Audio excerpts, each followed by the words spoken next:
Start again. As we go through these subjects, just be thinking, honestly, I love all these subjects, so that's why all these subjects are where they are this year. But think for yourself, like, okay, what are the subjects that I either have a passion for or would love to have a passion for and want to assist and learn more this year, or want to try to teach. And next year I'd love to hear more from you all of like, what are your passions? Like, what do you love to teach and want to bring to the co-op? So, alrighty, let's flip back to artist study, which is my page 4. 3, okay. We're just gonna read through this and then I'm gonna do an artist study for you guys. You wanna read that stuff? Yes, that'd be great. One caveat, the first line is the goal of these elementary years is not analysis of the art. So in a classical education, elementary years, when it says that, it's talking about through 7th grade. And even 7th through 12th grade is like adolescent years. And then 18 is getting into, there's like 4 phases of, you might even know more about this than I do, 4 phases of development. So just think, elementary is not just through 5th grade, it's through 7th. Am I tracking that? Okay. The goal of these elementary years is not analysis of the art, but to create an atmosphere of delight and beauty wherever we find it. We can tell them about those special people with eyes to see, called artists, and beckon them to look through the beams where they are shedding their light. And that's awesome, children's tradition. In artist study, we want to present the opportunity to our students to deepen their relationship with an artist and their artwork over the course of around 10 weeks. We want our students to develop a love of studying art, creating their own memory picture gallery, and the ability to appreciate beauty. Our goal is to study 3 artists per year from Amy Steedman's book, Stories of the Painters. When we think for a moment how we must admire the goodness of God in placing us in a world so exceedingly full of beauty, whether it be of what we call nature or of what we call art, and in giving us that sense of beauty which enables us to see and hear, and to be as it were suffused with pleasure at a single beautiful effect brought to our ear or our eye. Charlotte Mason, Home Education. Great. Okay, so how do we do artist study? And once again, you're gonna see those 4 things I listed at the beginning of what's in a Charlotte Mason lesson. So with artist study, you have the artist biography and you have the artist pictures that you're studying. So number 1, you're gonna begin by introducing a captain idea that the children can glean from the biography read or from the picture being studied that day. And then number 2, optional, read a portion from the artist's biography in Steedman. So I mainly probably didn't even need to put number 2 on there because I included both of those options in number 1. But whether you're studying a painting that day or reading the biography or doing a little bit of both, we'll see with 8 students if maybe it's more feasible to do a little bit of both. We found with 15 it was not feasible. To have a caption idea that you give to the kids about what they're gonna study that day. So then you're gonna select a single print to attend to for that day's lesson or the part of the biography that you wanna read. Number 4, sorry guys, I didn't totally write this out very well, but number 4, you're either gonna read the biography portion that you've chosen, or you're gonna let the children study the picture silently for 3 to 5 minutes. They're gonna take in every detail they're able to until they can see it in their mind. As much as possible, try to nurture a contemplative, leisurely atmosphere. So this kind of gets at creating those memory pictures that they're able to carry with them, like for the rest of their life. And this is the form of narration. So you're gonna put the picture before them. They're gonna study it for 3 to 5 minutes, and then they're gonna turn the picture over. And then number 6, we have the narration options. So for form 1, you're gonna ask the children to tell back all that he or she saw with all the details he took in about the painting. Another option is to have them sketch some basic outlines in their narration notebooks. A third option is to have the class make a tableau, where the children get into position to model the painting and then hold the pose. I have not ever done that because I only have 2 students, but I feel like that would be really fun to see what they would come up with at some time. Then you could like take a picture of what it would be fun. Okay, so some narration options for Form 2 are very similar to Form 1. Children are asked to tell back all that he saw with all the details he took in about the painting. Children may add or be asked to add more details about the painting, such as lines of composition, light and shade, the style of the artist, the mood. Just feel free to go a layer deeper with Form 2 students. Second option is to have them sketch some basic outlines in their narration notebooks, or once again, number 3, to make a tableau. Have the class make a tableau.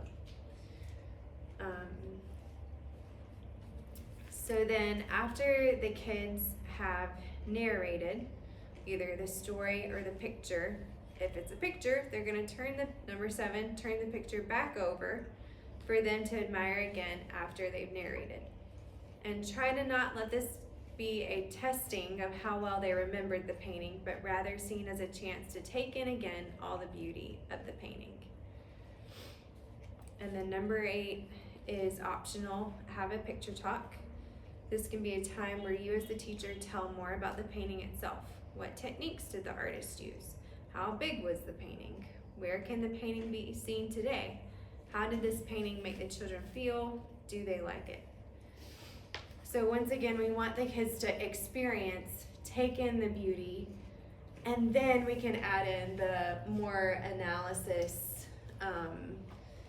how big it was, where it was from, kind of adding a little bit more concreteness to it once they've kind of had that poetic experience for themselves.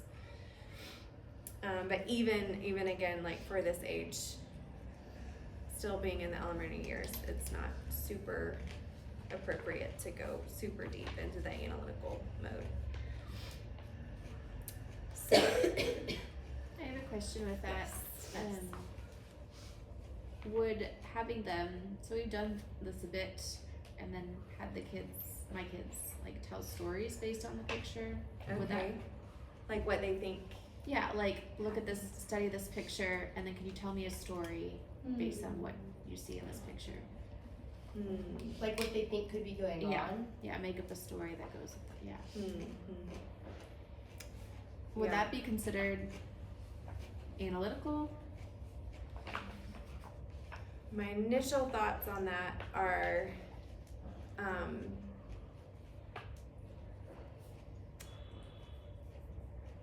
because we want them to create relationships with their experiences,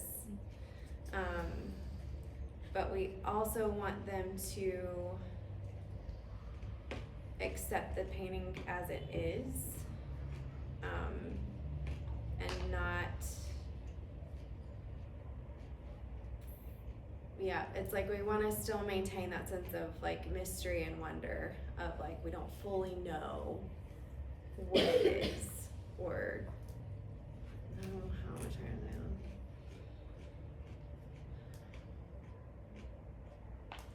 I don't know if I'm not reading your minds, so correct me Yeah, if yeah. I'm wrong. But my understanding of like an artist study is like you are building a relationship with the artist. Yeah. And so you want the artist to be telling you, not Yes. you telling the artist. Yeah. So, I mean, some of these things, like, I don't know, I've been taught previously, like, you're not really engaged with, like, how do the children feel about it? There is mood of the painting. There is a mood that the artist is communicating, but we're trying to, in this form of how we're teaching artist study, my understanding is we are teaching them to have a relationship with the artist and hear from the artist. And like, on their own time, if they wanna make a time, like, if they wanna come up with a story, because they're still engaging in that wonder, like, that's a beautiful thing. But my understanding is like, we want them to hear from the artist and engage with the artist, what he is trying to communicate, and help be like facilitators of that relationship, rather than helping them to tell the story that the artist might be trying to tell. Instead, we're trying to like pull out. Does that make sense? I don't know if that's also, if you agree with that or not, so correct me where you think Yeah. I'm off. I think it's a both and. Mm-hmm. So I don't necessarily think that that is a bad thing. Yeah, is there a distinction then between artist study and picture study? Would you distinguish that as two different things? Could be. That is very interesting because you guys call it artist study, but in our Charlotte Mason curriculum, it's called picture study. I just thought there's different names, but it's the same thing. Yeah. But I didn't It's like know. every curriculum still has a biography and Yeah. pictures Yeah. to study. Yeah. But it definitely puts the emphasis on one, like Yeah. that. What I hear The you say artist is, like, or the artist picture. study versus like the picture. Yes. Yeah, yeah. So I think, you know, Let's ask Charlotte. Charlotte, what do you think? yeah, I think it's a both and. It's like we want them to still have, let's pick that back up after we experience the Sure. the lesson, and I hope to bring Charlotte Mason and Poetic Mode together today because I do think it's not against each other. You're saying, where's poetic mode coming from? Is it coming from the classical? Yeah, Okay, yeah. that's where I was confused. But so I talked to the author about this. I'm like, because she grew up in a Charlotte Mason homeschool. She's second generation homeschool, and so I was like, how did I not get this out of Charlotte Mason? Like, and I haven't read all. I was like, I've not read all of Charlotte Mason, so I'm like, I feel like you could probably get there, but I needed this. Yeah, poetic mode? Yeah. What do you, okay, gotcha. Or like the synthesis of educational theology and philosophy. It's like Charlotte Mason is very much the philosophy and the methodology of education, but she doesn't really connect with like, how does the incarnate Christ help us experience education in the way that I feel like the classical world does. So, hi Maggie.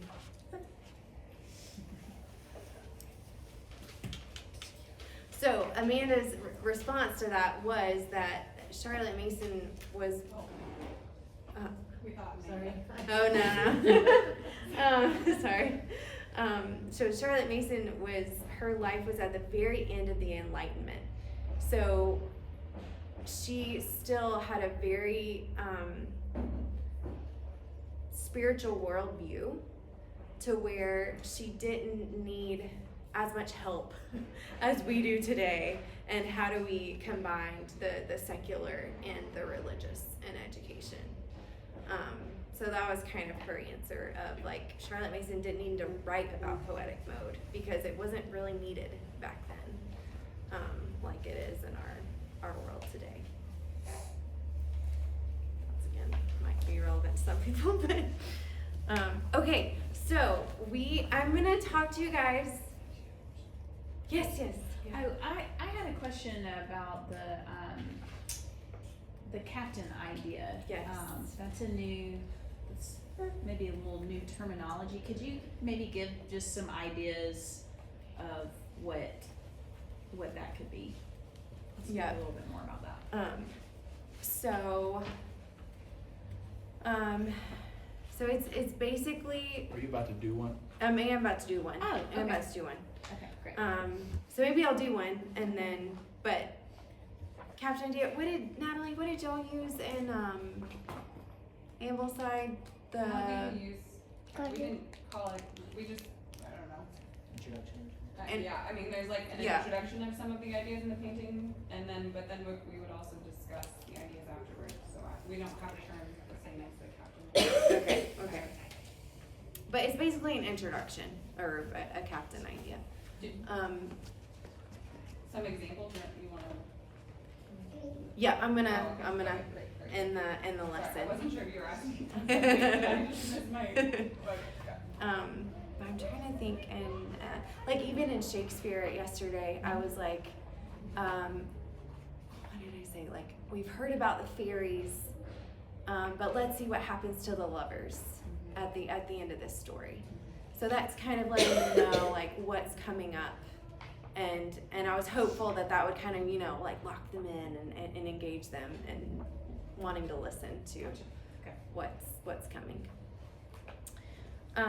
Alrighty, so I'm gonna talk to you guys like you are 6 years old, like we were in Form 1 class, and not talk like I'm gonna do the class like I would do for a Form 1 class, and this would be our first picture of Giotto, of the artist that we're looking at. I'm not gonna read the biography because I was also prepared to do a Shakespeare example, which is not gonna happen, but we're just gonna look at the picture today, or do more of a picture study today than the artist study. Okay, so, gonna give you guys a little bit more of a background.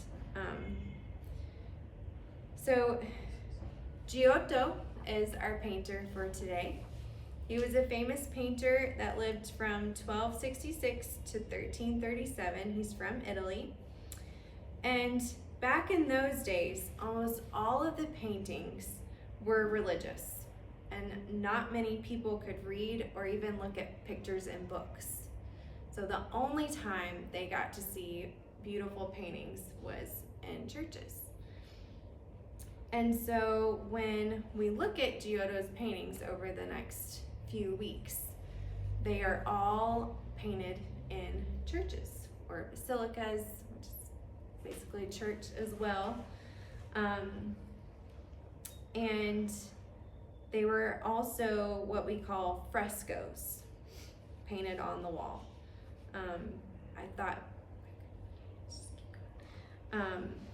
So they were painted in the churches for all the people to enjoy. And so I'm gonna hand you the painting. When you get this painting, I want you to look at it. I'm not gonna show you it right now.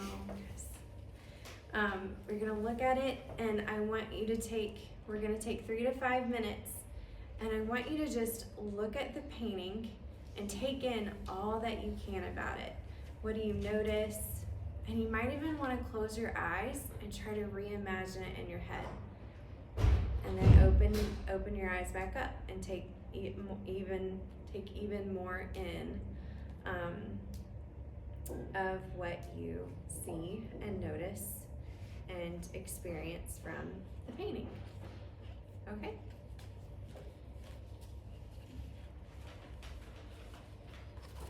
Assistant, will you pass these out? Don't show them, don't let them see it. We can It's see okay, they can see it. That's the assistant teacher coordination. I think. Yes. Do we have enough? Oh yeah. Okay. Yeah, we can share. Yeah, Okay, I sure. wanna share. You guys have one? Maybe that's it. I should share that. This is cool. Gotta quietly contemplate and look at it. We'll turn over the picture, and Amanda, why don't we start with you? Of what did you see in the painting? Describe it back to us. It looked like two groups of people on either side of what might have been like a hole Someone was looking down, and then a person was coming up into the air, with rays of light around him, and there was another group in the sky, like angels, may have been, even Jesus in that group, sort of crawling the one figure up. Should I keep Yeah. describing? Yeah, do you go until, but if you're finished, that's also okay. I noticed there was one person on the ground and wearing red, and his face was hidden. So I was kind of wondering what that was about. And there was one person holding something that looked like a book, and I was wondering about If you will raise your hand, if there's anything you want to add, anything else that you noticed about the painting. Yes, Liz. I noticed that the people seemed filled with, for my perception, it seemed that they were filled with maybe sorrow or sadness or confusion. I think I really noticed the emotion on the people's faces. Okay. One person had their hands like this. One person, some people were looking down. One person was on the ground. I thought maybe he was so sorrowful that he was on the ground. So that's what I really noticed about the painting. Yes, no. I noticed a difference between the clothing of the people on the left of the painting and the right. So the people on the left had more like plain clothing, like a simple tie, and like muted kind of colors, and then the people on the right had more like I think like a light teal or even like some whites or I don't know. So like longer robes seemed like they had plenty more layers, and like I think they all might have also had some sort of like head covering, but like different styles on both sides. I also noticed that the man in the middle who was looking up had like a circle around his face that was bright, and he was an older man. I was gonna say also the guy pulling him had a circle around his head. There was those two people that seemed to be special. I can't remember the image, but they had circles around their heads. Anything else? There was like a ray, like a beam coming from one man in the clouds, but that beam wasn't coming from anybody else. And the man rising up was in that beam. Okay, feel free to turn the picture over again. Take it all in one more time.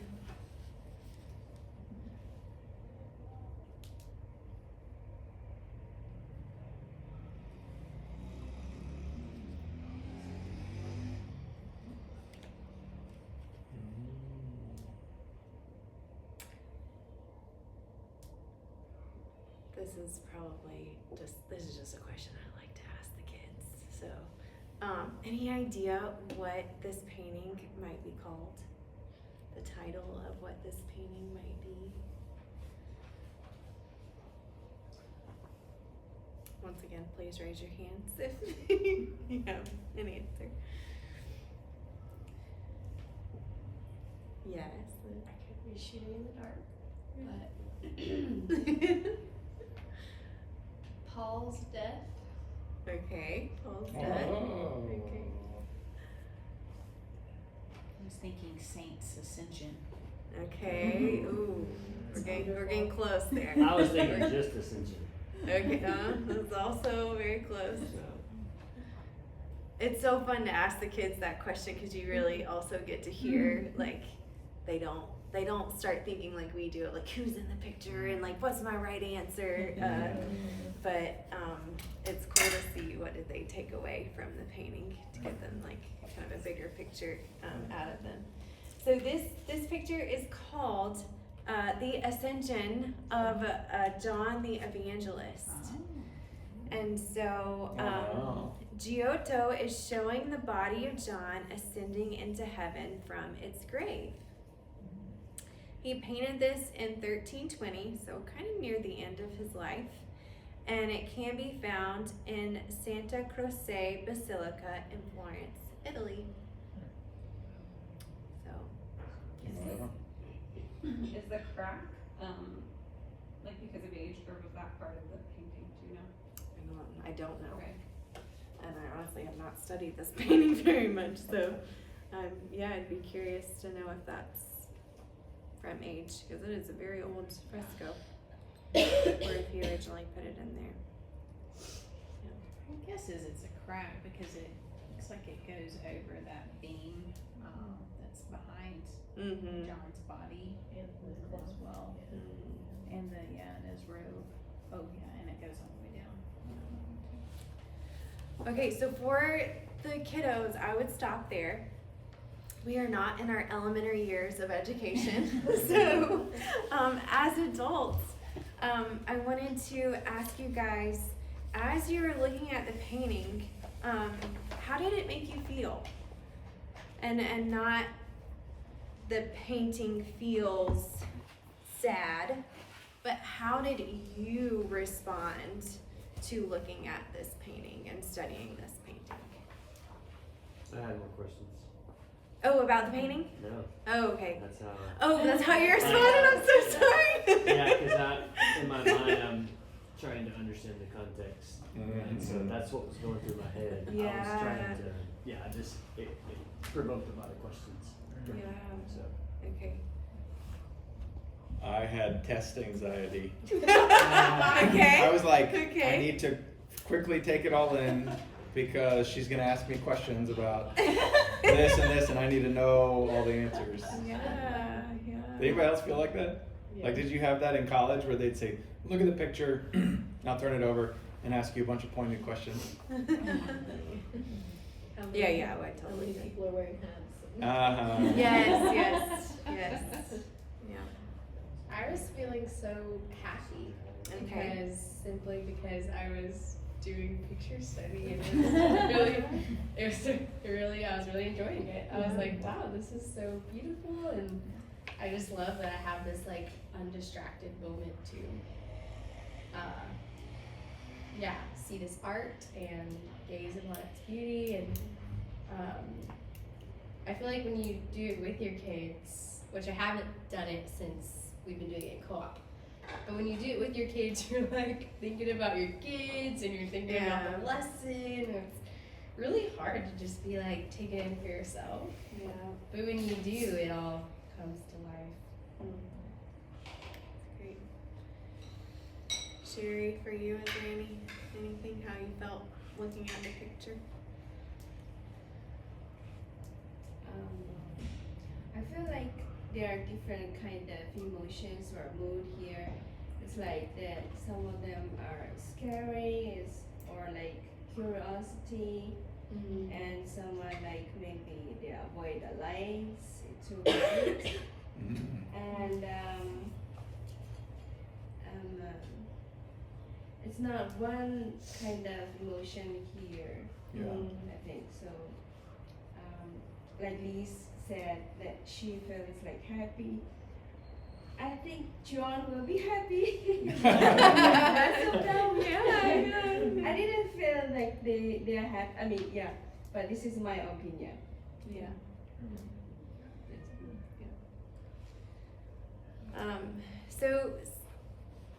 So as our kids get older, we're going to be able to discuss a little bit more of what is their experience with the painting. But in these younger years, we're really wanting to expose them to the paintings. And kids are so much more in tune to how things make them feel, and the awe or the wonder that kind of comes upon you when you behold something beautiful. But especially as adults, it's so good for us to take a moment and connect with, okay, let me put my test anxiety to the side, or my, analytical mode to the side, and take in what this painting is doing for me. When you're having Bible study and when you're having your quiet time, I feel like it's so much easier to be in tune with like, what is the Lord showing me right now? But when it comes to education, we tend to like cut that off and separate those two. And so that's kind of what we talked about at the very beginning.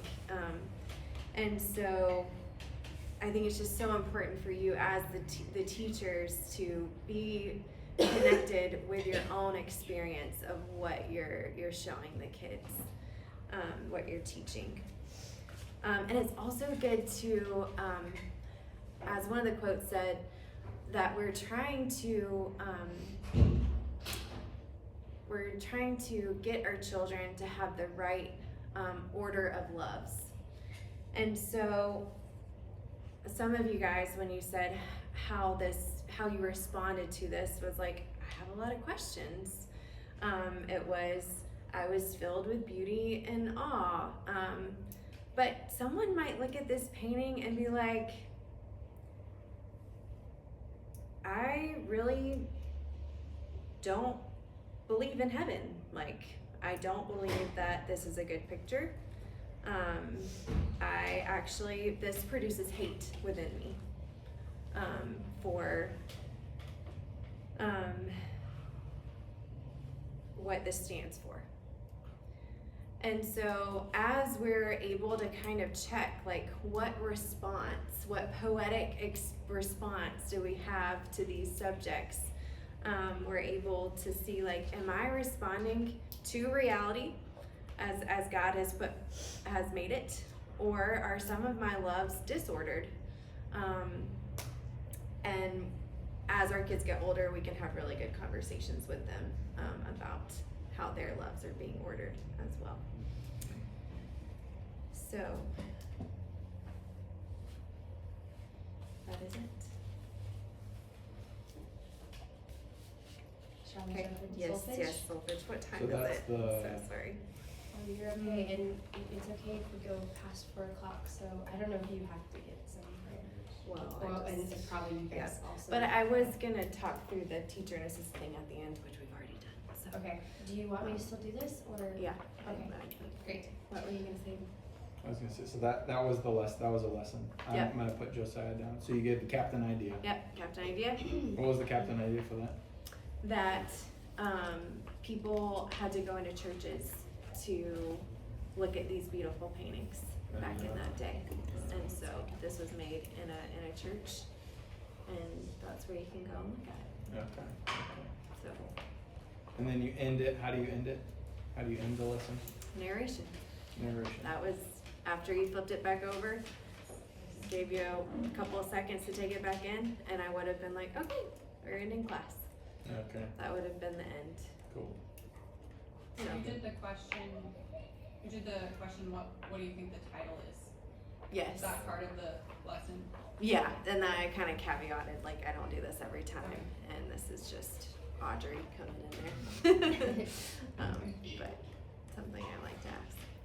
So, Great. All right. So. Can I film you, Liz? What? Can I film you? You sure can. Yes. Do you want to give me the mic?